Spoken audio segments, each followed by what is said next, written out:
गायत्री महामंत्र और गुरु मंत्र करेंगे, फिर बात प्रारंभ।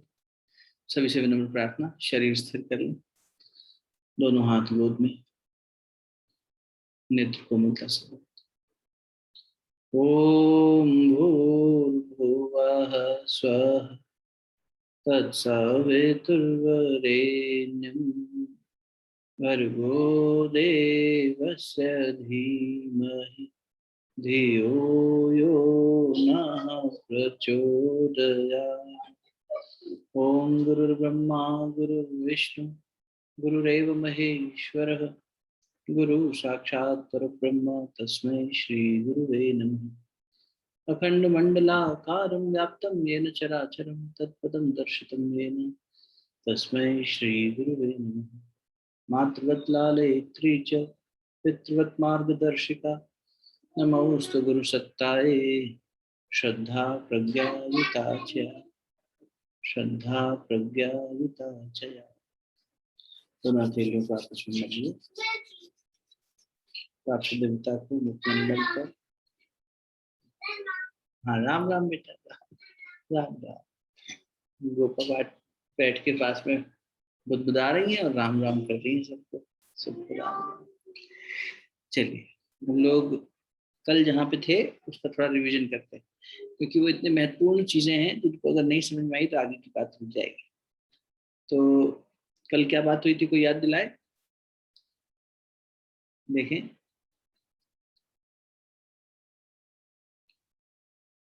कल किस चीज की बात हुई थी?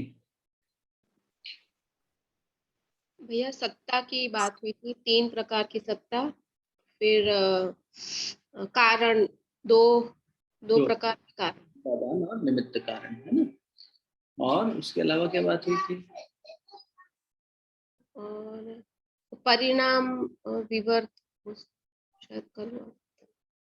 हाँ ठीक।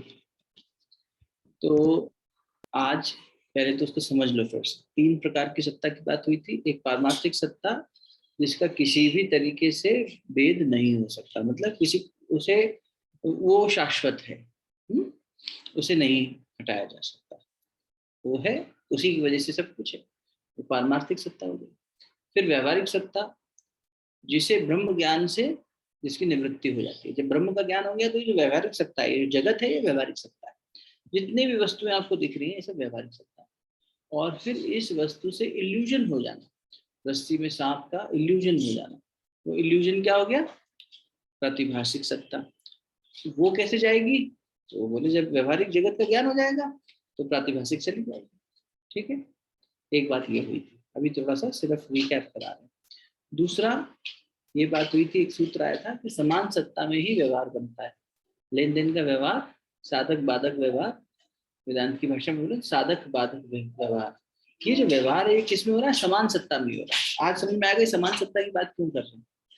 प्रातिभाषिक सत्ता, व्यवहारिक सत्ता, पारमार्थिक सत्ता। इसमें कल आपको उदाहरण दिया था कि अगर नींद में प्यास लगी तो नींद में प्यास बुझानी है, सपने में। जागृति में आपके बगल में आपने रखा था पानी, लेकिन आप सो गए, सपने में प्यासे हैं तो प्यासे ही हैं। अब आप उसका समाधान वही होगा, वो लेन देन, वो व्यवहार वही होगा। ठीक है। तीसरी बात ये हुई थी कि हर कार्य के पीछे के 2 कारण होते हैं, एक निमित्त और एक उपादान कारण। निमित्त कारण वो है जो कार्य में प्रवेश नहीं करता और जिसके न रहने से कार्य तब भी रहता है। ये रहे न रहे, कार्य तब भी रहता है। जैसे कि मिट्टी के घट की बात हुई थी कि अगर घट बनाया तो उस घट में निमित्त कारण हुआ चरखा, अग्नि, पानी, कुम्हार, है ना। और जो मिट्टी है वो उसका मूल कारण हो गई। उपादान, बिना मिट्टी के तो बनेगा ही नहीं, वो उपादान कारण। ठीक है, तो उपादान कारण जो है वो रहता भी है कार्य में, और इसके न होने से कार्य नहीं रह सकता। इतनी बात कल समझ में आई थी। इसी के बाद ईश्वर का उदाहरण देते हुए बात आई थी कि ईश्वर क्या है? अभिन्न निमित्त उपादान कारण। हर चीज के अभिन्न, अभिन्न बनने से अलग नहीं किया जा सकता, और निमित्त और उपादान के बीच में कोई भिन्नता ही नहीं रही। जैसे रेशम के कीड़े में अपना घर बनाया, तो रेशम के कीड़े ने घर किससे बनाया? अपनी लार से बनाया। तो उसमें उपादान कारण किसको कहेंगे? लार को। लार के बिना घर नहीं बन सकता था। वो जो कोकून बनाता है अपनी लार से बनाता है। तो उस घर को बनाने में उसने अपनी लार निकाली। अब लार हो गई उपादान कारण, इसके बिना नहीं होगा घर। लेकिन लार किससे बनी है? कीड़े से ही बनी है। तो कीड़ा उसका, अब ये कहेंगे कीड़ा निमित्त है, तो अभिन्न हो गया ना। कीड़ा और लार को भिन्न नहीं किया जा सकता। अभिन्न निमित्त उपादान कारण। कुम्हार वाले उदाहरण से अगर इसको मेल कराएं तो उस हिसाब से लगता है कि भाई रेशम का कीड़ा तो रहे ना रहे, घर रहेगा। ऐसा नहीं है, क्योंकि लार भी रेशम के कीड़े से ही पैदा हो रही है, तो इसलिए उसे अलग नहीं किया जा सकता। दोनों दोनों बराबर। इसी तरह से ईश्वर जो है वो हर चीज का हेतु है, हर कण कण में, उसे इससे हटाया ही नहीं जा सकता। वो ही है, हटाना किससे है? फिर सवाल ये आता है ना मन में कि हटाना भी किससे? ये सब जो दिख रहा है ये जगत ही है। आज प्रयास करेंगे इस चर्चा के बाद में जो अगला भ्रांति है उसे भी दूर करने की। अगली भ्रांति इसी तरह की है ना, हमने इसको सत्य मान लिया है। हमने ये निश्चय कर लिया है कि जगत सत्य है, क्योंकि जगत मिथ्या है, परमात्मा सत्य है। और हमने दूसरा निश्चय कर लिया है कि परमात्मा अलग है, जगत अलग है, परमात्मा ने जगत को बनाया। अगली भ्रांति में आएगा, अभी ज्यादा नहीं जाते उसके। पहले इन चीजों को क्यों चर्चा में लाए थे वो समझ लेते हैं। मैं आपके साथ फिर से ग्रंथ शेयर करता हूँ। ग्रंथ को देखिए, समझिए, अच्छे से पढ़िए साथ साथ, और फिर आपको समझ में आएगा कि क्या बात हो रही है। ये जो बात चल रही थी हमारी, नीचे देखिएगा 117 नंबर टिप्पणी। पूर्व रूप को त्याग के अन्य रूप की प्राप्ति परिणाम। डेफिनेशन दे रहे, प्रक्रिया ग्रंथ है ये, सही परिभाषाएं देगा। तो क्या परिभाषा दे रहे हैं ग्रंथकार? पूर्व रूप को त्याग के, जैसे दूध का रूप त्याग कर दही बन गया, तो ये परिणाम हो गया। अब देखिए फिर से आगे समझा रहे हैं। वाह, अब परिणाम की दूसरी भाषा, दूसरी परिभाषा। उपादान के समान सत्ता वाला जो अन्यथा रूप कहिए, उपादान ते और प्रकार का आकार, सो परिणाम है। उपादान से किसी और प्रकार का आकार हो, अन्यथा रूप हो, और समान सत्ता वाला हो। अच्छा, इसको समझने के लिए सांप और रज्जू के उदाहरण को फिर से लेकर आते हैं। इसमें सांप को फिट करके देखेंगे, इस डेफिनेशन में एग्जाम्पल को फिट करके देखते हैं तो डेफिनेशन खुल जाएगी। सर्प को बेटा ध्यान से, ध्यान से, ध्यान से, और ध्यान से, ध्यान से, शाबाश। जो सर्प है, सांप, वो क्या है? इल्यूजन हुआ है। तो सर्प की सत्ता कौन सी है बताओ जरा, तीन सत्ताओं में सर्प की सत्ता कौन सी? क्योंकि यहाँ समान सत्ता देखनी पड़ेगी ना। सर्प की सत्ता कौन सी हुई? प्रतिभाषित। और अच्छे, प्रतिभाषित सत्ता हुई। दे दो मम्मा, यहीं रख दो, खेल लेगी, यहीं रख दो। हाँ रख लो, आप खेल लो। वो इसको छोड़ दो बेटा, ये ना इससे चार्जिंग करो ना बेटा। हम लाडो, लाडो सुनो तो, चार्जिंग कर रहे पापा, उससे बंद हो जाएगा कंप्यूटर उनका। हाँ आप अपने इससे खेल लो, कुर्सी से खेल लो, आप खेलो। ठीक है, हम लोग फोकस करते हैं, वो और उनके भगवान जी जाने। हाँ, हम क्या कह रहे थे? ये प्रतिभाषित सत्ता हुई। तो परिणाम की परिभाषा क्या कह रही है? उपादान के, उपादान क्या हुआ? सर्प की, सांप जो है वो किस वजह से दिखाई दे रहा है? सांप किस वजह से दिखाई दे रहा है भैया? अंधकार की वजह से, भ्रांति के, अविद्या या अज्ञान की वजह से। परिणाम किसका है? वो अविद्या का परिणाम। पहली बात हुई थी ना। तो अविद्या के परिणाम से सर्प दिख रहा है। तो अविद्या उसकी क्या हो गई? देखो, उपादान। हाँ, उपादान कारण की बात करें ना। उपादान किसे कहते हैं? जिसके बिना, उपादान कारण किसे कहते हैं? जो कार्य में होता है और कार्य कार्य हो गया। तो जैसे उपादान कारण मिट्टी घड़े में है, उपादान कारण, निमित्त कारण नहीं, उपादान। और वो जब नहीं रहेगी तो कार्य भी नहीं रहेगा। अविद्या जब नहीं रहेगी तो सांप भी नहीं रहेगा, या फिर बैठ रहा है ना। तो सांप का होना इसलिए है क्योंकि रस्सी का ज्ञान नहीं है, या यूं कह लें कि अज्ञान है। तो उस अज्ञान के कारण, उस अविद्या के कारण सांप ऐसा लग रहा है कि सांप है। तो उसकी सत्ता कौन सी हुई? प्रातिभाषिक सत्ता। अविद्या की सत्ता क्या हुई? प्रातिभाषिक सत्ता। तो समान सत्ता हो गई दोनों की, और वो उसका उपादान कारण भी है। अविद्या सर्प का उपादान कारण है, उपादान के समान सत्ता वाला जो अन्यथा रूप है। अविद्या का कोई रूप है क्या? नहीं, कोई रूप नहीं है।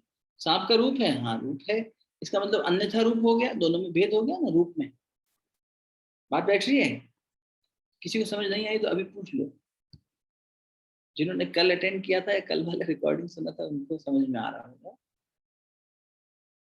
कहीं डाउट आ रहा है किसी को? एक कारण है उपादान, एक कारण है निमित्त। निमित्त कारण हो गया जो इन्वॉल्व नहीं हो रहा, जिसके इन्वॉल्वमेंट इतना ही है कि उसके होने से वो कार्य तो हो पा रहा है, लेकिन उसके कार्य में इतनी भूमिका है बस कि अगर वो ना भी रहे तो कार्य बना रहेगा। लेकिन उपादान कारण वो है कि जिसका रहना भी जरूरी है और जिसके बिना कार्य हो ही नहीं सकता। ठीक है, वो उसमें प्रवेश किया हुआ, कार्य में प्रवेश किया हुआ। निमित्त कारण ने कार्य में प्रवेश नहीं किया है, तो बाहर से रह के उसने किया है। कुम्हार ने बाहर से बैठ के घड़ा बनाया है, घड़े में प्रवेश नहीं कर गया, लेकिन मिट्टी उसमें प्रवेश कर गई। मिट्टी के बिना घड़ा नहीं ठहर सकता, तो मिट्टी हो गई उपादान कारण। उसी प्रकार अविद्या हो गई सांप का उपादान कारण। अविद्या घुस गई तभी तो सांप नजर आया, तो वो उसका उपादान कारण हो गई। सत्ता समान है क्या? बोले हाँ, समान सत्ता है। कैसे समान सत्ता है बताओ? अविद्या की सत्ता क्या हुई? ये अविद्या ही तो थी, इल्यूजन। तो जब सांप दिखाई दिया वो एक इल्यूजन था। तो समान सत्ता क्या है? प्रातिभाषिक सत्ता। अच्छा, और गहरे से सोचो जरा, ठंडे दिमाग से सोचो, साधक की बुद्धि से सोचना, सोच पाओगे, आप में है वो तब, कि वास्तव में जो तीन सत्ताओं की बात हो रही है, व्यवहारिक सत्ता इस जगत को कह रहे हैं, प्रातिभाषिक सांप में रस्सी दिखना या रेगिस्तान में पानी दिखना, इस तरह की भ्रम को कह रहे हैं। ये जो, तो प्रातिभाषिक तो कभी कभी होने वाली हो गई, हटा देते हैं। ये जो व्यवहारिक सत्ता है, क्या ये भी तो मिथ्या ही है ना? ये भी तो मिथ्या ही है, ये सच्ची सत्ता थोड़ी है। सच्ची सत्ता कौन सी है? पारमार्थिक सत्ता। तीन सत्ताओं में से पारमार्थिक ही वास्तव में है, तीन सत्ताएं है ही नहीं, है तो एक ही सत्ता। ये तो हमारी लॉजिक को समझाने के लिए। देखो ये ग्रंथ क्या कर रहा है, बुद्धि से बुद्धि को काट रहा है। हम बुद्धिमान बनते हैं ना, प्रबुद्ध वर्ग हैं हम सोचना विचारशील प्राणी हैं, तो विचारशील होने के नाते हमें तो विचार दीजिए पहले। इसलिए विचार चंद्रोदय जैसे प्रक्रिया ग्रंथों ने उपकार किया है हम पे। ये जो भक्ति भाव का व्यक्ति है वो कहेगा मेरे को समझ में ये सब नहीं समझना, मुझे अपने गुरु की बात पे विश्वास है, मुझे ग्रंथ की बात पे विश्वास है, मुझे भगवान के ऊपर उनके अस्तित्व पर विश्वास है। लेकिन जहाँ बहुत लॉजिकल लोग होते हैं ना, पर हमें आना चाहिए, हर तरीके से आना चाहिए। ऐसा नहीं कह रहे कि बुद्धि भक्ति मार्ग वालों के लिए आवश्यक नहीं है, या इसको पढ़ने वाले नॉन भक्ति मार्ग की, ऐसा नहीं कह रहे। भक्ति और ज्ञान का समन्वय, कर्म का समन्वय हमेशा रहेगा, है ना। विवेकानंद जी तो प्रत्यक्ष उदाहरण है हमारे लिए, रोल मॉडल है। ज्ञान और भक्ति दोनों एकदम पूरी चरम पे पहुंची, तो इसलिए हमें जानना चाहिए, बिल्कुल जानना चाहिए, तर्क से भी जानना चाहिए। परमात्मा को तर्क से भी कोशिश करनी चाहिए समझने की। एहसास और अनुभूति तो उनकी कृपा से होगा और वो भक्त को मिलेगा, ठीक है ना। या ज्ञानी भक्त आएगा उसमें। फिर अर्जुन कल पढ़ेंगे ना गीता जी, कल तो नहीं आएगा, आगे आएगा। मुझे भक्तों में ज्ञानी भक्त सबसे प्रिय है। ज्ञानी भक्त जो विवेकवान विचारशील, तो विचार करो, ठीक, फिर से विचार करो। तो अविद्या हो गई, तो विचार करो, तो तीनों जो सत्ताएं हैं उनमें पारमार्थिक सत्ता ही केवल सत्य है। बाकी तो व्यवहारिक सत्ता जो ये दिख रही है, सब कुछ सब कुछ सब कुछ, इस आत्मा के अलावा सब कुछ व्यवहारिक सत्ता है। ये देह, ये सब कुछ ये व्यवहार करने के लिए मिला है, इंद्रियां वगैरह सब, ये सारा जगत, ये मटीरियल, सब व्यवहारिक सत्ता है। इस व्यवहारिक सत्ता को भी देखें तो ये मिथ्या ही है, इल्यूजन ही तो है। तो हम उसको तो इल्यूजन कह रहे हैं, किसको? प्रतिभाषित को। ये भी प्रतिभाषित ही है, ये आभासित है, ये हो सच में नहीं है, मिथ्या है। तो वास्तव में ये भी एक सत्ता नहीं है, इसलिए वहां समान सत्ता कहा। अविद्या और सर्प दोनों ही समान सत्ता वाले हैं। और सांप का तो स्वरूप है, अविद्या का कोई स्वरूप नहीं है, तो अन्यथा रूप हो गया और वो उसका उपादान कारण है।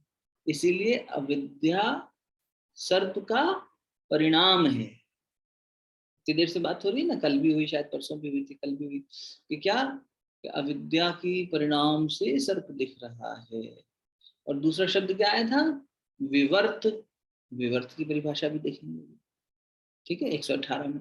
लेकिन पहले 119 वाली टिप्पणी देख लेते हैं, पेज पे नीचे देखना, 119 राइट साइड में नीचे। भैया हाँ जी बेटा। एक क्वेरी था कि फिर संसार भी तो मिथ्या है ना, फिर ये क्यों प्रतिभाषित नहीं है, ये व्यवहारिक क्यों है सत्ता? कहाँ है, वही तो अभी कह रहे हैं, ये तो समझने के लिए एकदम से प्रतिभाषित, फिर उसके लिए कोई नाम तो ढूंढना ही पड़ेगा ना। जैसे सांप, रस्सी में सांप का आभास हुआ, या रेगिस्तान में पानी का ऐसा आभास हुआ, तो उसको नाम दे दिया प्रतिभाषित सत्ता, आभासित सत्ता। तो ये सत्ता कौन सी है, व्यवहार में आ रही है। वो तो सच था ही नहीं, बिल्कुल ही मिथ्या था, है ये भी मिथ्या, पर ये व्यवहार में आ गई, तो इसको समझने के लिए नामकरण कर दिया व्यवहारिक सत्ता। वही तो पॉइंट आपके सामने रखा अभी, कि वास्तव में देखा जाए तो ये व्यवहारिक सत्ता भी व्यवहारिक सत्ता थोड़ी है, ये भी जगत, ये जगत ही तो कह रहे हैं, संसार ये प्रतिभाषित ही है, दोनों ही प्रतिभाषित सत्ताएं, ठीक कह रहे हो आप। मूल में एक ही सत्ता है, पारमार्थिक सत्ता, आत्मिक सत्ता, ठीक है, वही बात आपसे है। कोई डाउट बेटा, यही बात एकदम क्लियर क्लियर जी भैया। 119 पकड़ते हैं, 119 नंबर टिप्पणी, जिनके पास ग्रंथ है साथ में पढ़ें। अधिष्ठान ते विषम सत्ता वाला कहिए, अल्प अरु भिन्न सत्ता वाला, जो अधिष्ठान से अन्यथा रूप नाम और प्रकार आकार को सो विवर्त है। जैसे रज्जु का विवर्त सर्प है। अब देखो, अब उल्टा पढ़ो, पहले क्या पढ़ा हमने, उपादान के समान सत्ता वाला जो अन्यथा रूप है। परिणाम की परिभाषा में क्या पढ़ा हमने, पकड़ा उपादान कारण, समान सत्ता में अन्यथा रूप वाला, तीन चीजें हैं। यहाँ पे क्या पकड़ना है, तो देखो भिन्न सत्ता वाला। अब सत्ता भिन्न है, वही सांप है और ये रस्सी है, इनकी सत्ता एक है कि अलग अलग है। अधिष्ठान पकड़ना है, अधिष्ठान ते, सांप का अधिष्ठान क्या है, बताओ भैया, सांप का अधिष्ठान क्या है, अधिष्ठान, अधिष्ठान रस्सी। रस्सी, अधिष्ठान रस्सी है। देखो जो लोग नहीं बोल रहे हैं, मैं ये मान रहा हूँ कि उनको भी समझ में आ गई ये बात। कोशिश कीजिए, गलत ही तो होगा, ज्यादा से ज्यादा क्या, फिर से रिवीजन हो जाएगा। सांप का अधिष्ठान है रज्जू, रस्सी, rope is the, rope is hosting the snake, right Hansika दीदी।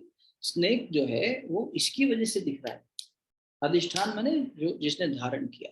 तो अब दोनों की अलग अलग सत्ता है कि एक ही सत्ता है, do they belong to the same family, तीन सत्ताओं में?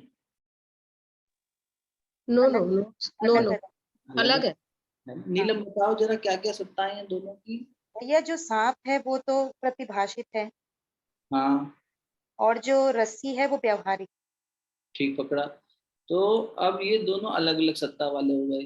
तो एक बात तो हुई, अधिष्ठान डेफिनेशन में फिट करके देख रहे हैं, सांप का अधिष्ठान कौन है, रस्सी है, और सांप की और उसकी सत्ता अलग अलग है, भिन्न सत्ता वाले हो गए।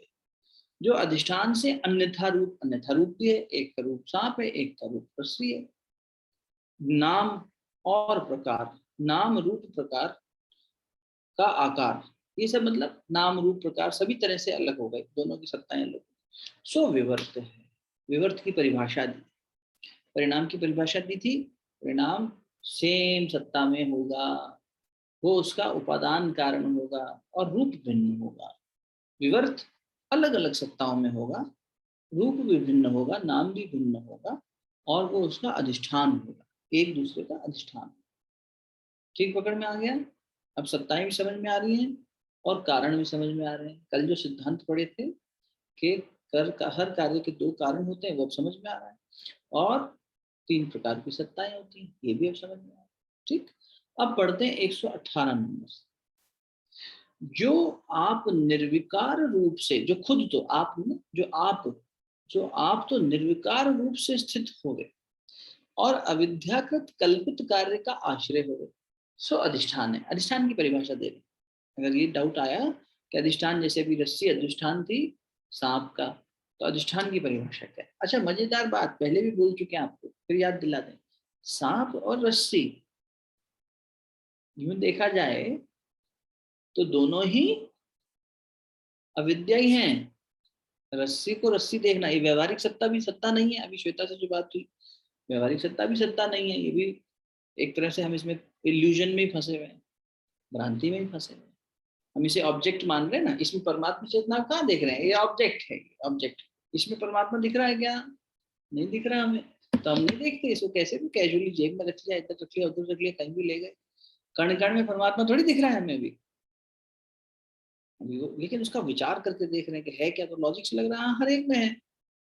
अभी उसका अनुभव नहीं किया ब्रह्म चैतन्य को कण कण में देखने का, रोम रोम में उसका अनुभव करने। चलो किसी जन्म में होगा, लेकिन कम से कम पहुंचे तो सही। ये भी कृपा से ही मिल रहा है ग्रंथ, ऐसे कहाँ मिलता है? देखो मनुष्य अपने जीवन में ऐसी कितनी पढ़ाई करता है जो उसे कभी काम नहीं आती। पढ़ाई करनी चाहिए नो डाउट, लेकिन बहुत सारी चीजें हम ऐसी पढ़ते हैं जो कभी हम अप्लाई नहीं करते, लेकिन फिर भी पढ़ते हैं। मैं तो कहूँगा इस ग्रंथ से ज्यादा मुश्किल ग्रंथ, किताबें शिक्षा जगत की हमने पढ़ी होंगी, इससे मुश्किल सवाल हल किए होंगे, और इससे बड़ी मेहनत के काम, इससे ज्यादा मेहनत के काम हमने किए होंगे। एक तो माँ के गर्भ में 9 महीने रहना और उसके बाद संसार में आना, यही अपने आप में बहुत बड़ा काम था। इससे बड़े बड़े कार्य हमने किए था। इसलिए घबराना नहीं इसको पढ़ते समय, रिवीजन करना, आप ग्रंथ से प्रार्थना करना, ग्रंथकार का आशीर्वाद मिलेगा, गुरु का आशीर्वाद में हो जाएगा। ये भी बड़ी अनुकंपा है कि हम ये पढ़ पा रहे हैं, इस पर आगे बढ़ पा रहे हैं, है ना। चलो, तो फिर समझ लो अब अधिष्ठान की परिभाषा। अधिष्ठान क्या है? जो आप निर्विकार रूप से स्थित हो गए। निर्विकार यानी उसमें कोई विकार नहीं आता। जहां पर व्यवहार हो रहा है, रस्सी में सांप का जहर नहीं आता, भले आप उसे सांप समझें, but the road will not get poisonous because I am illusioning that to be a snake, है ना। तो जो आप निर्विकार रूप से स्थित हो गए, खुद तो निर्विकार रूप से स्थित है, उसमें कोई चेंज नहीं आ रहा, और अविद्याकृत कल्पित कार्य का आश्रय हो गए। समझ में आ रहा है? इसको कोई खोलो, देखें आप ये भाषा पढ़ पा रहे हो कि नहीं। और अविद्याकृत, इंदिरा दीदी, अविद्याकृत कल्पित कार्य का आश्रय हो गए, क्या मतलब हुआ? कोई एग्जांपल से बताओ, कोशिश करो दिमाग को जोर डालो। भैया ये जो सांप का हमको एहसास हो रहा है ना, उसमें वो हाँ। रस्सी के ऊपर हो रहा है, तो वो जो अविद्याकृत कल्पित कार्य है वो सांप है ना। हम्म। और वो आश्रय ले रहा है रस्सी का। कार्य सांप है, वो हाँ, कल्पित है, सच में है नहीं। कल्पित कार्य है, तो उसकी हाँ। कल्पना किसकी वजह से हो रही है? अविद्या की रस्सी, वजह से हो रही है। हाँ, अविद्या उसका कौन सा कारण है? उसका है बहुत उपादान बड़ा उपादान कारण है, निमित्त कारण नहीं, उपादान कारण है। नहीं, क्योंकि हाँ जैसे ही उपादान हटेगा कार्य नहीं रह पाएगा, जैसे ही अविद्या हटेगी सांप नहीं रहेगा। जी। तो कल्पित कार्य सांप है, उसकी का मूल, उसका उपादान कारण अविद्या है, और वो किस पे टिका है? उस रस्सी वो पे टिका है, उसका रस्सी पे, अधिष्ठान रस्सी। तो जो खुद तो कभी कभी नहीं बदल रहा, जो निर्विकार है, रस्सी नहीं बदल रही, रस्सी सांप नहीं हो गई थी, भ्रम तो हमें हुआ था, रस्सी में कोई बदलाव नहीं आया।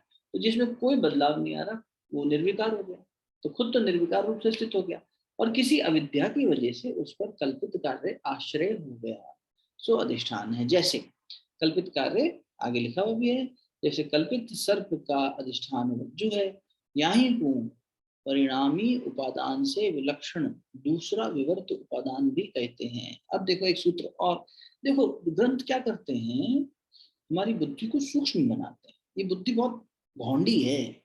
जैसे एक पेंसिल हो जिसके वो शार्पन ना किया हो तो उससे लिखावट अच्छी नहीं आती, तो हमारी बुद्धि वैसी है, इसलिए हमारे जीवन की लिखावट सुंदर नहीं हो पाती। जप हो गया, तप हो गया, ग्रंथ का अध्ययन स्वाध्याय हो गया, इससे हमारी बुद्धि सूक्ष्म बनती है।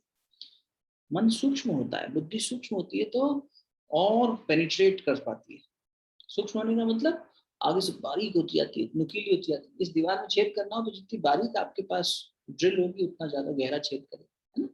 तो इसीलिए बारीकी जरूरी है, तो ग्रंथ यही कर रहा है। अब उसको और बारीकी पे लेके जा रहे हैं, बुद्धि को और गहरा बना रहे हैं। जरा देखना, पकड़ना बात को, यहाँ को, इसी को परिणामी उपादान से विलक्षण दूसरा विवर्त उपादान भी कहते हैं। पकड़ो जरा, खोलो, देखें क्या होता है।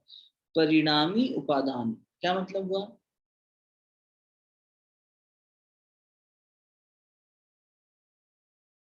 विवर्त उपादान भी कहते हैं। विवर्त उपादान की परिभाषा, इसे विवर्त उपादान भी कहते हैं। कब? कोई पकड़ पा रहा है? यहाँ ही आप हाँ हाँ बोलो। हाँ श्वेता तू बोल। भैया मतलब कि जब वो इल्यूजन दूर होगा, परिणाम जब आएगा तब पता चलेगा कि ये रस्सी थी, ये सर्प नहीं था। ऐसा ही परिणामी उपादान से मतलब फिर वो उपादान ये हो गया ना कि मटके में मिट्टी, मतलब कि रस्सी पे सर्प का अनुभव था, उपादान है ना। ठीक है। हाँ रमा दीदी। ये कहना चाहते हैं कि जो उपादान ही इल्यूजन है तो उसका परिणाम भी इल्यूजन ही आएगा, जब वो भी उपादान, रॉन्ग ही होगा भैया उपादान। ठीक है। हाँ नीलम। भैया विवर्त उपादान मीन्स दोनों की सत्ताएं अलग अलग होंगी मेरे ख्याल से, है ना। देखो हम किसकी परिभाषा लिख रहे हैं? विवर्त अधिष्ठान। उपादान। अधिष्ठान की परिभाषा। अच्छा। अधिष्ठान को ही विवर्त उपादान भी कहते हैं। कैसे कह सकते हैं? एक बार छोड़ दो ग्रंथ को, सोच कर देखो। अधिष्ठान को विवर्त उपादान कह सकते हैं कि नहीं कह सकते? विवर्त बने जिसमें खुद में कोई परिवर्तन नहीं आता हो, ठीक है ना। ये दृष्टांत चल रहा है रस्सी और रज्जू का। सिद्धांत में कौन है? रस्सी की जगह रख देंगे ब्रह्म चैतन्य को, तो ब्रह्म चैतन्य में विवर्त यानी कोई परिवर्तन नहीं आता, बात ठीक है। और ब्रह्म चैतन्य ही सबके होने का कारण भी है। उपादान कारण कौन सा कारण है? जो कार्य में प्रवेश कर रहा है और जिसके हटते ही कार्य नहीं रह पाए, जैसे घड़े में मिट्टी। तो इसीलिए विवर्त उपादान, अधिष्ठान के एक शब्द ये भी दिया जा सकता है, विवर्त उपादान। समझ में आई बात? कोई बात कही गई यही को, इसी को। यहाँ नीलम बोल। नहीं समझ में आया ये विवर्त उपादान। है ना। विवर्त हाँ। उपादान, विवर्त शब्द में ही छुपा है। विवर्त जिसमें परिवर्तन ना आता हो, उपादान जिसके बिना सत्ता, जिस सत्ता के बिना वो कार्य, वो चीज की सत्ता नहीं रहेगी, वो कार्य नहीं रह पाए। तो तो फिर भैया, ब्रह्म चैतन्य हो गया। हाँ भैया जैसे जो ये रस्सी कह रहे हैं ना, तो ये रस्सी विवर्त हो गई ना, इसमें कोई परिवर्तन नहीं आया, हाँ। लेकिन और क्योंकि इसको रस्सी खुद के भी, बिना कुछ होना भी नहीं था, जो सांप रस्सी, का हमको हाँ, एहसास अगर हुआ। रस्सी नहीं होती तो सांप का इल्यूजन ही नहीं होता। इसीलिए हाँ। उपादान कारण है। उपादान कारण की परिभाषा क्या है? कि जो कार्य में प्रवेश कर जाए। तो रस्सी ने सांप में वो कार्य में प्रवेश कर गई, कार्य यहाँ सांप है और रस्सी यहाँ पे उपादान उसका कारण है। उपादान इसलिए क्योंकि जैसे ही प्रवेश करी तभी तो सांप का इल्यूजन हुआ। प्रवेश करी मतलब वो वहां है, उसके बिना तो इल्यूजन होता ही नहीं। और अगर उसे हटा दें तो कार्य भी खत्म। वहां रस्सी से रस्सी हटा दी वहां से तो प्रकाश भी हुआ, तो वहां रस्सी है ही नहीं, बात ही खत्म हो गई, कोई इल्यूजन ही नहीं हुआ। सूक्ष्म अंधकार भी था अगर हल्का, तो भी हमें कोई ऐसा भ्रम नहीं पैदा हुआ। तो जो है और जिसके नहीं होने से, जो है और जो परिवर्तित नहीं हो रहा और जिसके होने पे ही सब कुछ टिका है, तो परमात्मा है। अब सारी इस दृष्टांत में रस्सी सांप सबको छोड़ दो, इस बात को सिद्धांत पे लेके जाओ। दृष्टांत से सिद्धांत की ओर बढ़ना है। सिद्धांत क्या कह रहा है? ब्रह्म चैतन्य सब कुछ है। यस, बिल्कुल। वो कण कण के आधार है, अधिष्ठान है। यस, अधिष्ठान। वो अधिष्ठान है और उनमें कोई विकार नहीं आता, इसलिए वो विवर्त है। हाँ वो विवर्त है। वो ही सारे जगत के कारण है। हाँ कारण है। कौन से कारण? आज तक अपन कहते थे ना, वही परमात्मा जगत का कारण है। यस, जगत का कारण है। लेकिन अब हम ग्रंथ पढ़ रहे हैं तो हमें स्पेसिफिक बोलना होगा, वो उसके उपादान कारण है। और देखा जाए तो निमित्त कारण भी है। इसीलिए पहले एक शब्द आ गया, कल आया था ना, अभिन्न। देखो मैं तुम्हें दिखाऊं, कल आया था अभिन्न। याद करो, किसी को याद आ रहा हो तो। परिच्छिन्न भैया, भिन्न परिच्छिन्न। नहीं, परिचिन्न तो छोटा होता है, वो शब्द तो अलग आ गया। कल एक वो आया था, शब्द आया था, आप लोगों ने बताया भी था। निमित्त उपादान। हाँ, निमित्त। अभिन्न अभिन्न निमित्त उपादान कारण। रेशम के कीड़े से अभी बताया ना, तो उसमें क्या एग्जाम्पल उसका, उसको एक कारण क्या बताया? बोले अभिन्न निमित्त उपादान कारण। अभिन्न है, अलग अलग नहीं किया जा सकता। रेशम अलग है कि कीड़ा अलग है, नहीं अलग अलग नहीं कर सकते। तो निमित्त भी है, रेशम का कीड़ा लग रहा है निमित्त है, लार लग रही है तो उसकी सलाइवा ये उपादान कारण है, और लार निकली इसी से है तो इसलिए दोनों एक ही हो गए। तो इसी तरह से परमात्मा का जब बात आती है कि वो जो ब्रह्म चैतन्य है तो कौन सा कारण हुआ, तो वो ये कारण हुआ, अभिन्न निमित्त उपादान कारण, है ना मजेदार। थोड़ा सा और पढ़ लेते हैं क्योंकि कोशिश करेंगे कि एक और सेशन में इसको समापन कर देंगे, इस कला का पूर्णता आ जाएगी। छठी जो भ्रांति है, ये भ्रांति समाप्त हो, मतलब इसको समाप्त कैसे करना है ये समझ में आया। जो छठी भ्रांति है, इसके बाद में अगला प्रश्न खड़ा होता है, सॉरी 5वीं भ्रांति, 5 प्रकार की भ्रांतियां थी ना, छठी कला चल रही है तो वो छठा हो गया। 5वीं भ्रांति क्या थी, उसमें क्वेश्चन आता है 5वीं भ्रांति क्या थी बताओ, 5 तरह की भ्रांतियां कोई जल्दी से बताओ। पहली भ्रांति क्या थी, भेद भ्रांति, मैं याद दिलाता हूँ, भेद भ्रांति। फिर क्या, दूसरी क्या थी, संघ की भ्रांति, संघ की भ्रांति, मैं और मेरा, मैं और मेरा, मैं और मेरा। तीसरी क्या थी, कर्ता भोक्ता की भ्रांति। चौथी क्या थी जो अभी पढ़ रहे थे, सांप रज्जु के उदाहरण से उसका नाश कर रहे थे, कौन सी भ्रांति है ये। चल कोई तो पन्ने पलट रहा है। नोट्स बनाओ, नोट्स लिखोगे ना जब तक बैठेगा। यहाँ कौन सी भ्रांति कर रहे थे अभी, कौन सी भ्रांति का नाश कर रहे थे।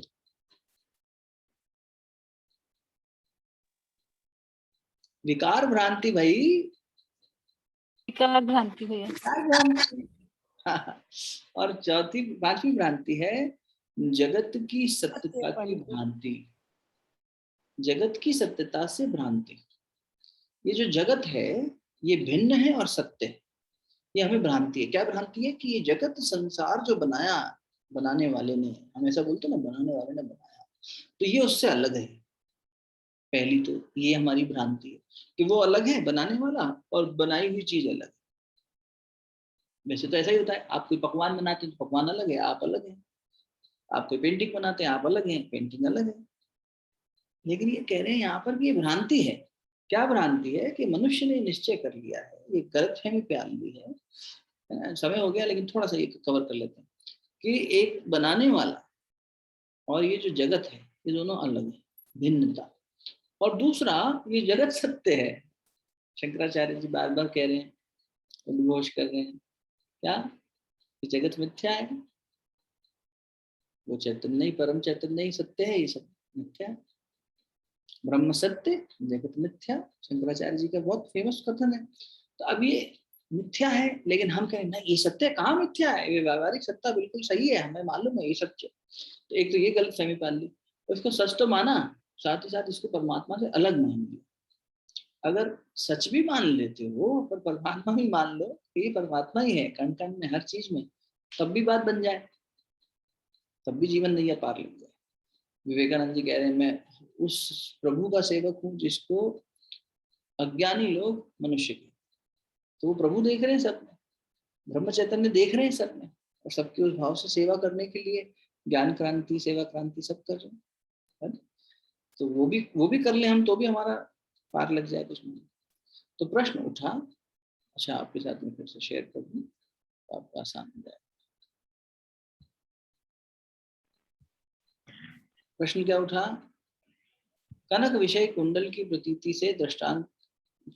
के दृष्टांत से भिन्न जगत की सत्यता की भ्रांति निवृत्ति किस रीति से हो गई। कौन सी रीति से भिन्न जगत और उसकी सत्यता की भ्रांति नष्ट होगी। कनक विषय कुंडल की, कुंडल और कनक माने सोना, सोने और कुंडल यानी बाली, ठीक, इससे कैसे अलग होगी। तो उन्होंने उत्तर में कहा, कनक और कुंडल का कार्य कारण अभाव करी भेद भासता है सो कल्पित है, और कनक से कुंडल का भिन्न स्वरूप दिखता नहीं, जाते वास्तव अभेद है, ताते कनक से भिन्न कुंडल की सत्ता है ही नहीं। इतना भी पढ़ लेंगे आज तो काफी चीज समझ में आ जाएगी, बाकी कल इसमें सोमवार को पढ़ लेंगे। अभी कल परसों गीता जी रहेंगी तो फिर कल नहीं करेंगे। देखो, कनक मैंने सोना, कुंडल मैंने बाली। क्या कह रहे हैं, कनक और कुंडल का कार्य कारण भाव करी भेद भासता है, ऐसा लगता है कि इसमें कार्य और कारण का भेद है। कार्य कारण अभी अपन पढ़ रहे थे ना, हर कार्य का एक कारण है।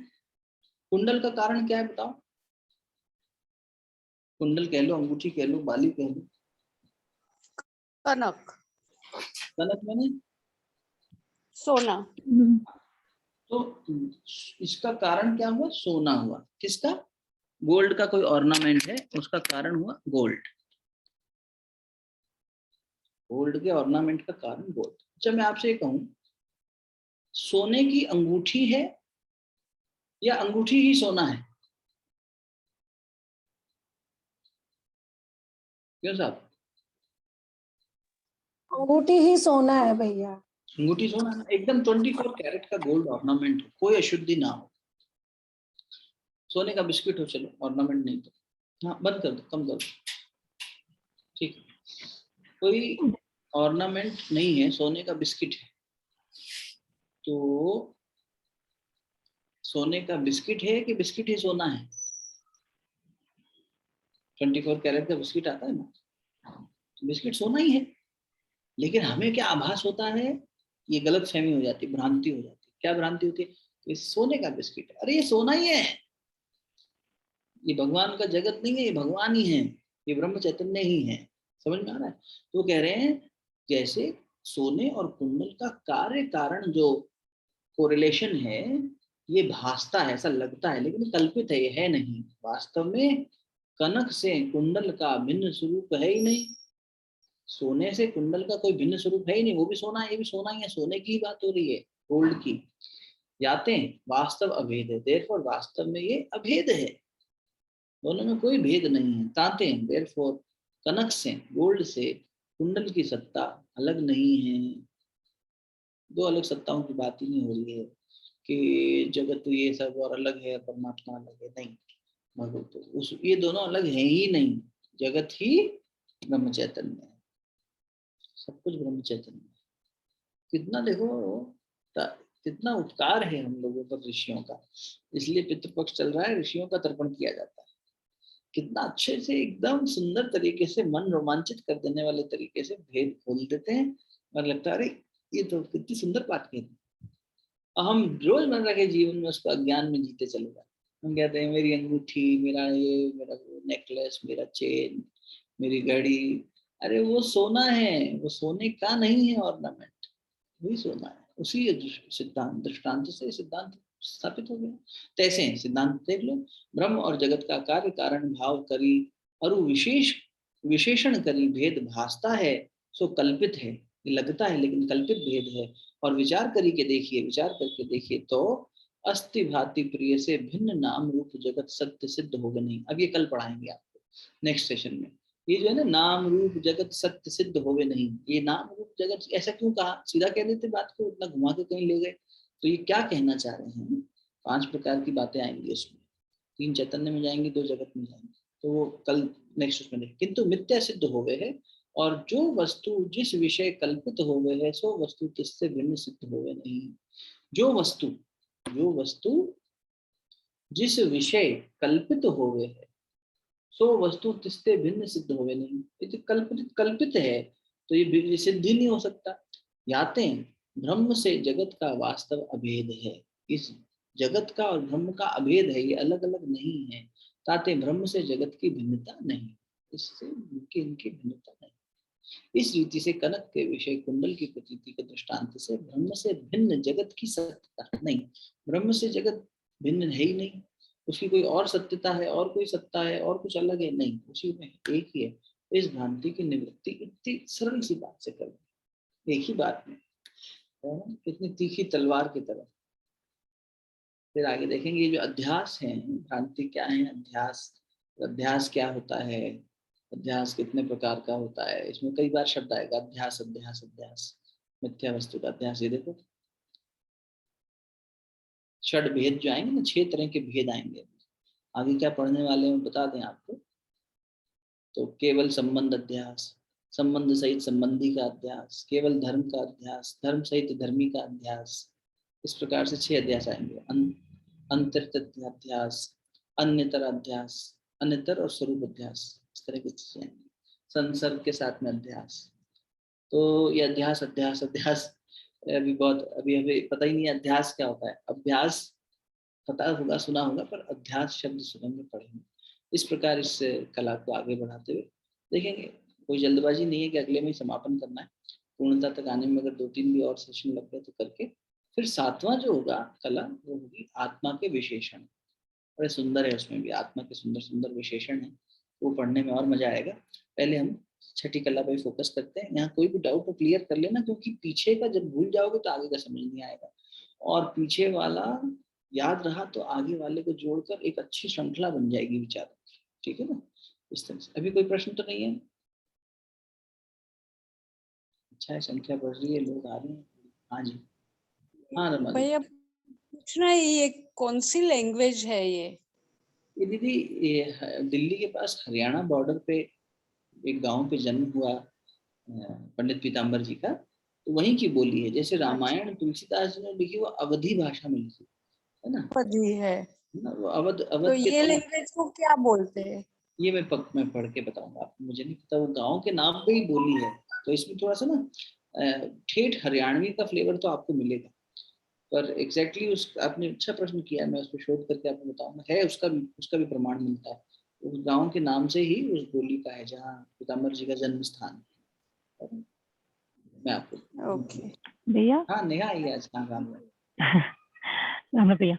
भैया ये आज बहुत ही अच्छे विचार की शुरुआत हुई है, कनक और कुंडल की सत्य क्या है, पर वो एक एक्चुअली फंडामेंटल क्वेश्चन हमेशा रहता है कि ये संसार मिथ्या है कि ये सत्य है, क्योंकि ये परमात्मा ही है। तो इसका अपन विवेचन कल करने वाले हैं क्या? मतलब मेरा वो बहुत फंडामेंटल डाउट है, या तो ये संसार को हम, व्यावहारिक संसार को हम मिथ्या समझे, कि इसको हम सत्य ही समझे, क्योंकि ये सत्य ने गढ़ा है, देखो, भगवान ने गढ़ा है। हाँ, जो अज्ञानवश हम जिसे इसे सत्य मानते आए हैं, अभी क्या है, मनुष्य की अविद्या की वजह से जो उसने निश्चय बना लिया है, मन में बुद्धि में एक मान्यता बना ली है, वो क्या है, ये जगत सत्य है। इसलिए जैसे किसी को बोलते हैं मिथ्या है, अरे कहाँ से मिथ्या है, ये सत्य है। और सत्य होने के साथ साथ all the more troublesome situation is, इसको न केवल हमने सत्य मान लिया, इसको परमात्मा से भिन्न मान लिया। तो परमात्मा से ये भिन्न नहीं है, जैसे गोल्ड ऑर्नामेंट से गोल्ड भिन्न नहीं है, ऐसे ये उससे भिन्न नहीं है। पहली बात, भिन्नता की बात का खंडन करना जरूरी है, क्योंकि भिन्न है तो फिर इस सत्ता में अलग खेल है, उस सत्ता का अलग खेल है, हम अलग अलग मानते हैं दोनों को। जैसे लोग अध्यात्म को जीवन से अलग माने बैठे हैं, पूजा पाठ को या किसी भी प्रकार के कर्मकांड को जीवन से अलग माने बैठे हैं। क्यों? क्योंकि उन्हें लगता है अरे ये सब 50 के बाद की चीज है, 60 के बाद की चीज है, अरे यहाँ भी कहाँ ध्यान में घुस रही हो, अभी कहाँ सत्संग अटेंड कर रही हो, ये सब बाद में होगा, अभी तो कमाने खाने। तो जीवन को उन्होंने अलग अलग पक्ष में बांट लिया ना, ये अलग है, इसकी अलग सत्यता है, यहाँ पे मारकाट है, यहाँ पे पैसा कमाना है, यहाँ पे दौड़ भाग है, यहाँ पे पसीना बहाना है, ठीक है। और जब ये सबसे उपराम हो जाएंगे तब एक दूसरी सत्ता के बारे में सोचेंगे, तब अपने बारे में सोचेंगे, आत्मा के बारे में सोचेंगे, आत्म कल्याण के बारे में सोचेंगे। ऐसा मनुष्य ने मान्यता बना ली। क्यों बना ली है? ये गलत भ्रांति हो गई, उसे भ्रांति हो गई कि जगत अलग है, वो अलग अलग नहीं है, दोनों भिन्न नहीं है। जैसे कि सोना और कुंडल भिन्न नहीं।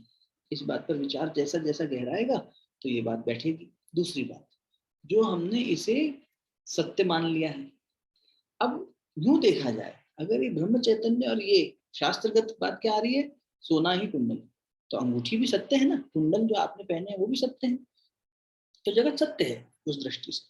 लेकिन कब सत्य है? जब इसमें आप परमात्मा को देखें, वरना ये मिथ्या है। विवेकानंद जी को जब सभी जगह ब्रह्म दिखने लगा, तो तुमने पढ़ा है ना, वो तुम्हें खाते लगता हूँ तो मुझे लगता है खाता रहूं, और कभी लगता है एक और भी मुंह में नहीं जा रहा, खंबे से सर पीट पीट के देखता हूँ कि ये तो ब्रह्म दिख रहा है मुझे, ये ब्रह्म है कि खंबा है, भेद नहीं रहा ना, अब सारी भ्रांति मिट गई। इसीलिए कहते हैं कई बार कि उस मामले में माया अच्छी है थोड़ी सी। संसार में मनुष्य जी ही नहीं सकता अगर ये माया नहीं होती, तो संसारिक व्यवहार करना मुश्किल हो जाता है। लेकिन जब वास्तविक जीवन के लक्ष्य का चिंतन चल रहा हो तब तो इसे काटना पड़ेगा। हम इसमें लिप्त हो गए, इससे परे नहीं जा पा रहे, इसलिए इसे काटना पड़ेगा। मेरा नरेंद्र माया विचार की तलवार से माया काट देता है, ठाकुर का करता स्वामी जी के लिए। तो हमें विचार की तलवार से इसको काटना शुरू करना पड़ेगा। पहली बात, it is not different from the creator, the creation is not different from creator. A, gold and ornament both are same. B, इसकी रियलिटी अलग रियलिटी नहीं। अगर आप इसे रियल भी मानते हैं, yes the ornament is real, it has a certain shape, necklace की शेप अलग है, कुंडल की शेप अलग है, अंगूठी की शेप अलग है, ओके, बट स्टिल इसके अंदर जो गोल्ड है वो सेम है। तो इसलिए अगर उस दृष्टि से देखते हो तो आप इसे सत्य मान सकते हो। सत्य, परमात्मा भी सत्य है, ये जगत भी सत्य है, बिल्कुल ये जगत परमात्मा ही है इस फंडामेंटल से। लेकिन अगर इसे भिन्न माना है, जिन लोगों ने भिन्न माना है, इसीलिए आज तक हमें बार बार सिखाया गया जगत मिथ्या है, जगत मिथ्या है, क्योंकि हमने इसे सत्य मान लिया ना, उस दृष्टि से इसे बार बार मिथ्या कह रहे हैं। अच्छा, और मिथ्या शब्द का मायना भी असत्य नहीं है, पहले ही खोल दिया गया। शुरुआत में ग्रंथ जब शुरू किया तो तब मैंने कहा था आपसे, सत्य की जगह असत्य कह रहे थे, जगत असत्य है कहीं नहीं मिलेगा आपको लिखा हुआ। किसी कमेंट्री में लिखा हुआ मिल जाए, हमारे जैसे अनाड़ी के मुंह से सुनकर मिल जाए तो गलत मान लेना। क्या जगत मिथ्या है, जगत असत्य नहीं है। मिथ्या माने जो स्वयं परिवर्तित होता रहता है, जो विकार, जिसमें विकार होता रहता है, तो जिसमें विकार होता रहता है ये निर्विकार नहीं है, जो निर्विकार है वो सत्य है। इस दृष्टि से जिसमें विकार उत्पन्न हो रहा है ये मिथ्या है। लेकिन हमने और गलती ये कर ली, इसे भिन्न मान लिया और इसे सत्य मान लिया। इसलिए दो यहाँ पर दो लेयर में कंफ्यूजन है, दो गलत भ्रांतियां, एक में दो छुपी हैं। एक तो इसे अलग मान लिया और एक इसे सत्य मान लिया। ना तो ये अलग है ब्रह्म रूप में, ये सत्य है, वैसे इसकी कोई एग्जिस्टेंस नहीं। कार्य है, कार्य का एक कारण है, कारण उसका हमने देखा अभी। कौन सा कारण है बताओ जल्दी, याद हो जाना चाहिए। ब्रह्म चैतन्य उपादान। कौन सा कारण है? उपादान। उपादान। नेहा कुछ बात पकड़ में आ रही है? चिंतन का विषय ज्यादा हाँ भैया, हाँ इस पे चर्निंग करेंगे तो निकल के आएगा। हाँ दीपा। हाँ भैया प्रणाम। मैं ये कह रही थी भैया, जैसे नेहा दीदी कह रही हैं अभी कि जहाँ पे ये द्वैत आ जाती है ना, द्वैत वाला विचार आ जाता है, तो यहाँ पे कंफ्यूजन होता है। मेरे मन में भी काफी टाइम आया था। तो जैसे रमन महर्षि मैं आपको बता रही थी, तो वो ये विचार चंद्रोदय काफी उनके वीडियो से मैच करता है जो उन्होंने बातें कही हैं। तो बहुत सारे फंडामेंट वो आपकी बातें जो आप समझा रहे हैं उसके साथ मैच करके वो कोरिलेट कर पा रहे हैं हम। तो मैं सबसे कहना चाहूंगी कि एक बार उनके वीडियोस भी देखें, यूट्यूब में मिल जाएंगे। और एक आशीष शुक्ला करके हैं, तो उन्होंने भी इसमें बताया है कि क्या है ये। उन्होंने ना विचार को, जैसे दीदी के मन में आया ये विचार आया, तो जितने भी विचार हैं एक बार तो अपने विचारों का, वही जो आप कहते हैं कि उनको देखो कि कहाँ से आ रहा है ये विचार। और दूसरा, इन विचारों को जैसे हम पॉजिटिव चीज में इसको चेंज कर ले, कोई भी विचार नेगेटिव है या पॉजिटिव, नेगेटिव आया तो उसको हम अपने मन को परेशानी से बचाने के लिए उसे पॉजिटिव में चेंज करते हैं। ये रमन महर्षि भी बार बार उसे कहते हैं कि उसको विचारों को चेंज मत करो, उनके मन को खत्म करने की सोचो, विचार को चेंज नहीं करना है। तो जो भी विचार आ रहा है जैत का है, जैसे यहाँ पे विचार, तो उस विचार को पहले तो उसको देखो कि कहाँ से आ रहा है, उसका रीजन ढूंढो, और जो भी आ रहा है मन में उसको खत्म करो। तो वो अद्वैत की भावना भी खत्म होगी, तब हम उस ब्रह्म चैतन्य से, एक्चुअली उन्होंने रमन महर्षि ने या जो बताते हैं जो आते हैं उन्होंने यही बता रखा है कि जो ब्रह्म है या जो गुरु है, गुरु भी उन्होंने उस परमात्मा को, उस हमारे अंदर जो आत्मा है उसी को माना है। नहीं नहीं स्पष्ट हुआ, आवाज तो बहुत ही जो कट रही है। गुरु हाँ उन्होंने परमात्मा या अपनी अंतरात्मा और जो ब्रह्म है उन सबको एक ही माना है। जो संसार दीपा तेरी आवाज बहुत ज्यादा, मुझे हो सकता है नहीं आ रही हो स्पष्ट। पहले की बात तो समझ में आ रही थी। रमन महर्षि ने, महर्षि रमन के आप कुछ लेक्चर्स तो सुन रहे हो, तो ये बहुत अच्छा सुझाव आया है दीपा का कि हम लोग भी उसे सुने। तो उसमें क्या है कि ग्रंथ के साथ में और ज्यादा हमें गहराई मिल जाएगी और समझ में हमारी खुलती जाएगी समझ हमारी। और वैसे भी किसी तपस्वी की वाणी में सुनते हैं या उनकी बात सुनते हैं तो उसका प्रभाव ज्यादा होता है।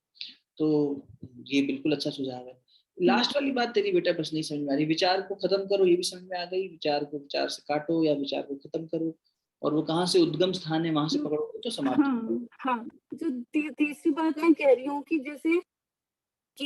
जैसे परमात्मा आत्मा की बात हो रही विचार चंद्रोदय में, वही कि हम क्या है, विचार मतलब किसी का हो रहा है कि हम ये भी नहीं हो, ये भी नहीं हो। तो वो जो उन्होंने कहा कि जो गुरु है जो परमात्मा है या जो हमारी अंतरात्मा है, जो गुरु है, जो ब्रह्म चैतन्य है, वो एक ही है, हमारी आत्मा। और जब हमें गुरु मिल जाता है, गुरु मीन्स बड़ा, एक हमसे जो लेवल में बड़ा है, वो भी हमें तब तक साथ देता है जब तक हम उस आत्मा को से मिल न जाए। जब हमें गुरु मिल जाते हैं, वो भी हमें लास्ट टाइम पे यही दिखाते हैं कि तुम ये हो। हमें अपनी अंतरात्मा का दर्शन करा के हमें हमारा उद्देश्य बताते हैं। तो उसके बाद जैसे दीदी ने कहा कि ये संसार को हम मिथ्या माने, तो उसमें उससे ये समझ में आता है भैया कि जो ये संसार है, ये ब्रह्म ही है, हम भी उसी का स्वरूप है। जैसे आपने भी बोला था, एक बुलबुला समुद्र और बुलबुला, पानी का बुलबुला समुद्र में जाएगा तो वो फिर वही समुद्र में ही मिल जाएगा। तो वैसे ही हम भी उसी परमात्मा का स्वरूप है, ये पूरा संसार भी उसी का स्वरूप है और हम भी उसी का एक अंश है। तो उसको अलग नहीं मानना है, लेकिन ऐसे विचार से उसके अंदर जाके उसको समझना है। कभी कभी ऐसा हो जाता है, हम डायरेक्शन अलग पकड़ लेते हैं तो फिर विचार ही हमें उसमें डुबा देते हैं। हमारी जो डायरेक्शन होती है, तो सही डायरेक्शन पकड़ना, ताकि हम उन चीजों से निकल पाए और सही डायरेक्शन पकड़ उसको समझ पाए। मैं ये कहना चाह रही थी कि अद्वैत जो है ना, अद्वैत को हम समझे यहाँ पे। दीपा दीदी, मैं जरूर देखूंगी जो आपने बताया है और YouTube में, शायद उससे थोड़ा सा क्लैरिटी भी आए, क्योंकि मैं वही सोच रही थी कि अगर हम इसको सत्य माने और इसमें ईश्वर ढूंढे और उस ईश्वर रूपी सत्ता में हम अपना कर्तव्य करते जाएं, तो फिर हम कभी कभी उस कर्तव्य में इतने सीरियस हो जाते हैं कि जब विफल होने लग जाते हैं तो हमको इस बात का दुख रहता है कि शायद ईश्वर की सत्ता में जो ये कर्तव्य चल रहा है उसमें कमी आ रही है और मैं इनफ नहीं हूँ, राइट। पर अगर हम इसको मिथ्या मान ले तो इनफ ना होना इज ओके, क्योंकि इसको सीरियसली लेने की जरूरत नहीं है, ये तो मिथ्या है। तो वो जो मेरा द्वंद है वो हमेशा चलता रहता है कार्य को लेके, कर्तव्य को लेके, कि इसमें अगर नेहा तेरा द्वंद, क्योंकि परिणाम से तू उसे आकलन कर रही है ना, एफर्ट से आकलन कर, एफर्ट से, हाँ। परिणाम तो परमात्मा कई फैक्टर्स के आधार पर चेंज करता रहेगा, क्योंकि उसी ने सब बनाया है। तो युद्ध का परिणाम क्या होगा अर्जुन, ये तुझे सोचना ही नहीं। और अगर तू, क्योंकि मेरा अपना है तो तुझे बता देता हूँ परिणाम पहले ही, कि मैंने तो सबको वैसे ही मार दिया, परिणाम भी बता दिया। अगर हम परमात्मा से इतना सानिध्य स्थापित कर लें अपनी साधना में, तो हमें परिणाम भी दिख जाएगा। लेकिन परिणाम हमारे मुताबिक होगा ये आवश्यक नहीं है। या जैसे मैंने कल्पना करी ना, परिणाम की हम कल्पना ही कर सकते, तो वो कल्पित परिणाम है कि ऐसा कर रहे हैं तो शायद ऐसा रिजल्ट आएगा। तो कर्तव्य से परिणाम को जब आकलन करने लगते हैं और वहां जब नहीं आउटकम वैसा मैच होता, तब हमें ये लगता है कि हम इसे किस रूप में संभालें। हम इसे मिथ्या मान लें या और छोड़ दें कि चलो सब मिथ्या था, या इसको ये समझें कि हमने जो किया वो बहुत इनसिग्निफिकेंट था। मुझे लगता है डे बिफोर यस्टरडे आपने एक ध्यान कराया था, डिटैचमेंट वाला ध्यान। नेहा दीदी का जो प्रश्न अभी था ना कि कर्तव्य में कमी वाली जो फीलिंग आती है, मैं उस दिन बिल्कुल उसी सिचुएशन में थी। मतलब मुझे लग रहा था कि अरे इतनी चीजें करने के बाद भी अभी भी I am standing at the same place, कि वो ममता का जो आपने एग्जाम्पल दिया था, मतलब आपने तो इन जनरल कराया था, but I was in the same stuck थी मैं उस पोजीशन में, कि उस दिन मेरा दिन वही बीता था कि ममता के आकलन में मैं अपने आप को वही again the failure I was feeling, कि इतना करने के बाद भी ऐसा क्यों नहीं हो रहा है, ऐसा क्यों नहीं हो रहा है। I was like devastated that day. और आपने जो डिटैचमेंट ध्यान कराया, मतलब मेरी आंखों से आंसू बह रहे थे और मेरी सारी प्रश्नों के उत्तर मुझे मिलते जा रहे थे उस ध्यान में, और अनुभूति भी इतनी श्रेष्ठ थी ना। बस मैं भेज नहीं पाई आपको ऑडियो मैसेज दैट डे, और कल भी कुछ थी चीजें, लेकिन आज इतनी तीव्र इच्छा हो रही थी बहुत देर से कि मैं वो शेयर करूं और इंसिस्ट करूं कि हम वो डिटैचमेंट ध्यान मतलब कंटिन्यूएशन में भी कुछ डेज करें। ठीक है बेटा, काफी हो गया, निश्चित रूप से करेंगे। भैया मुझे ये लगता है कि वो शायद हम कर्ता भाव में बहुत रहते हैं, शायद इसलिए भी होता है ये सब, क्योंकि ये चीज जो दीदी कह रही है मेरे साथ भी कि हम कर रही हूँ मैं, लेकिन क्यों रिजल्ट नहीं, क्योंकि हम कर्ता भाव में है। और आत्मा भाव से जब हम हर समय उसी भाव में रहना, एक आत्मा भाव में, शायद उससे हमारे जो विचार कम होंगे, जब हम उसकी जड़ तक पहुंच पाएंगे। विचार कहते हैं कि अब वो जो बाहर एक सेकंड में जो 12 थॉट आते हैं, वो 2 थॉट भी हमारे कम हो गए, तो हम काफी अपनी आत्मा के करीब जाने लगेंगे। तो हमें कॉजल बॉडी उसमें डिफरेंस समझ में आएगा, तो हमारा ये जो कर्ता भाव ये हटेगा धीरे धीरे। तो जो हम परेशान होते हैं, ऐसे लगता है भैया, ज्यादा आप जानते होंगे भैया। और एक लाइटर नोट पे ये बोलना था मुझे कि ये बहुत डिफिकल्ट होता है कि हर किसी में हम ईश्वरी सत्ता देखें, कुछ लोगों में तो बिल्कुल नहीं दिख पाती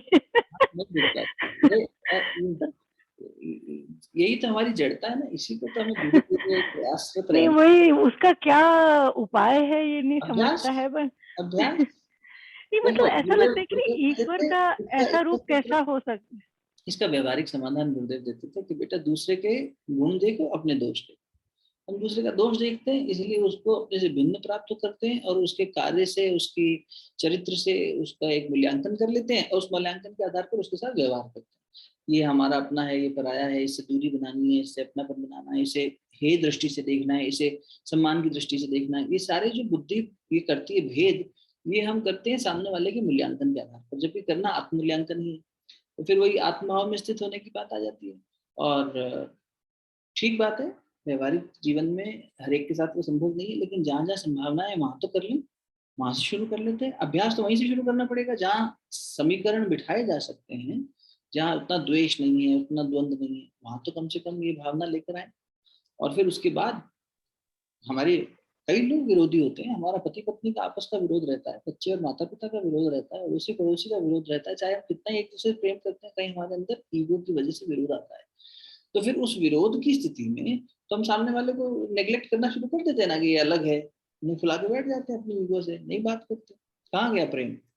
उतनी देर के लिए तो हम द्वेष भाव में रहते हैं।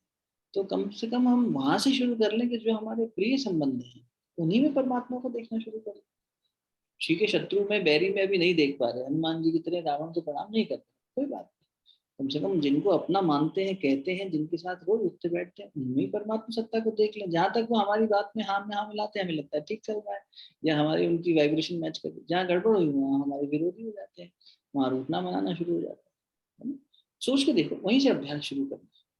तो बिल्कुल ठीक कह रहे हैं आप, तो व्यवहारिक जीवन में बड़ा मुश्किल लगता है, असंभव सा लगता है। And it's a very practical note, though it was a lighter note, but it's a very practical note also. तो वहाँ प्रैक्टिकली वहीं से शुरू करते हैं, जो सरल समाधान है, सरल प्रश्न से शुरू करते हैं, वहाँ से सरल हल निकालेंगे। ठीक है, आज के लिए शांति पाठ करते हैं, बहुत लंबा समय हो गया। बाकी हम लोग गीता जी में कल सुबह मिलेंगे, फिर विचार संतुलन के लिए सोमवार शाम। ठीक, शांति।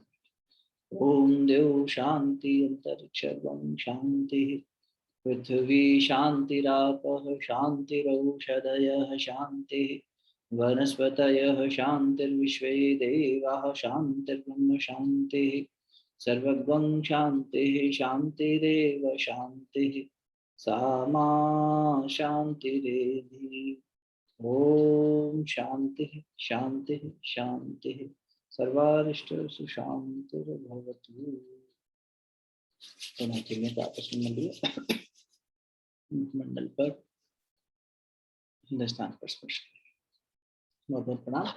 आज लंबा चला, अच्छी बात भी हुई, क्योंकि कल फिर 2 दिन छुट्टी है ना, इसलिए आज थोड़ा लंबा चला, आज 1 घंटा हो गया। ठीक है, चलो मिलते हैं, राम राम।